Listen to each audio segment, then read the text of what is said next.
Karibu kwenye channel ya Information Technology Swahili. Leo tunazungumzia kuhusu VPN zilizokuwa zinatoa internet bure Tanzania na kwa nini nyingi zimeacha kufanya kazi.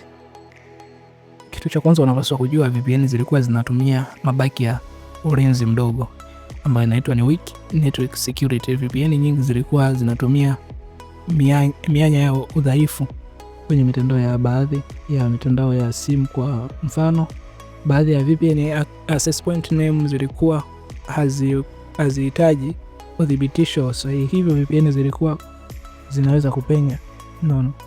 Kitu cha pili unapaswa kujua, watumiaji wengi kupitia kiasi. Kadri watumiaji walivyozidi kutumia mbinu hizi, mitandao ilianza kuona matumizi yasiyo ya kawaida. Kwa mfano, data zilitumika bila ya vifurushi, lakini mfumo wa mtandao haukuonyesha malipo.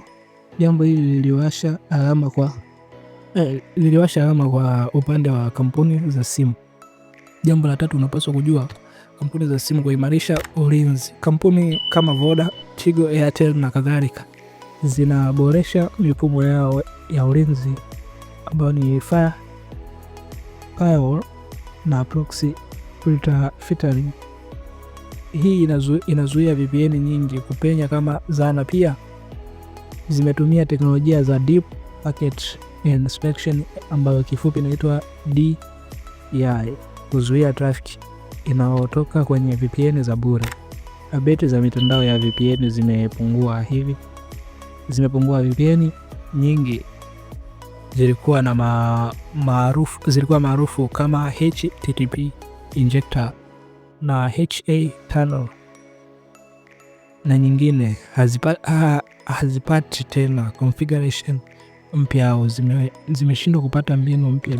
Bila configure mpya haziwezi kupenya mitandao mipya kwenye ulinzi zaidi.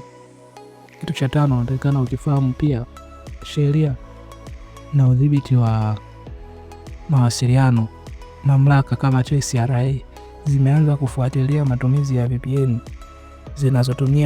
zinazotumika kinyume na taratibu. Lengo ni kulinda mapato ya kampuni na kuhakikisha matumizi ya internet yanakuwa salama na halali.